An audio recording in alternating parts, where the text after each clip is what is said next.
सूर्य भगवान के करब प्रणाम यो,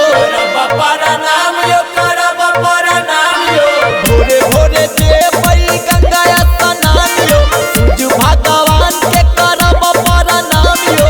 दही चूड़ा दही चूड़ा दही चूड़ा भोग लगे बई तिला संक्रांति मने बई। दही चूड़ा भोग लगे बई तिला संक्रांति मने बई। दही चूड़ा भोग लगे बई तिला संक्रांति मने बई। दही चूड़ा भोग लगे बई तिला संक्रांति मने बई। दही चूड़ा भोग लगे बई तिला संक्रांति मने बई।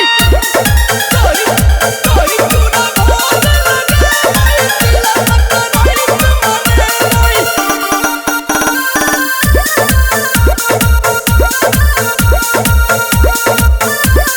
चौदह जनवरी के दिन अति पावन हो, दिन अति पावन।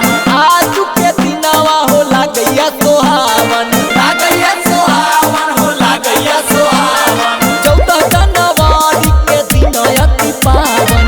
आज के दिनवा हो लागैया सोहावन।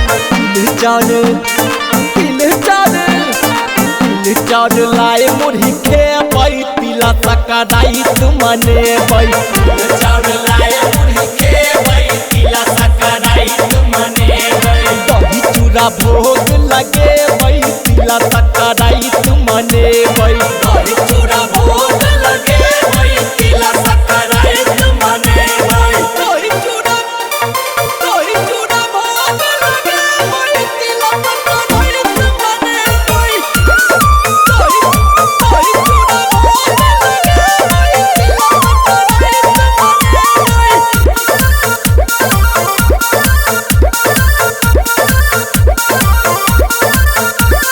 बड़का बाबा या बड़की दादी हो, बड़की दादी। सबके खुआबै तिलक परसादी।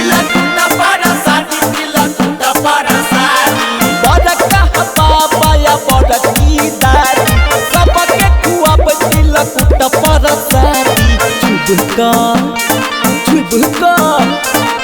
छुब का चरण दुआ पे बई तिला संक्रांति मने बई। छुब का चरण दुआ पे बई तिला संक्रांति मने बई। दही चूड़ा भोग लगे बई तिला संक्रांति मने बई।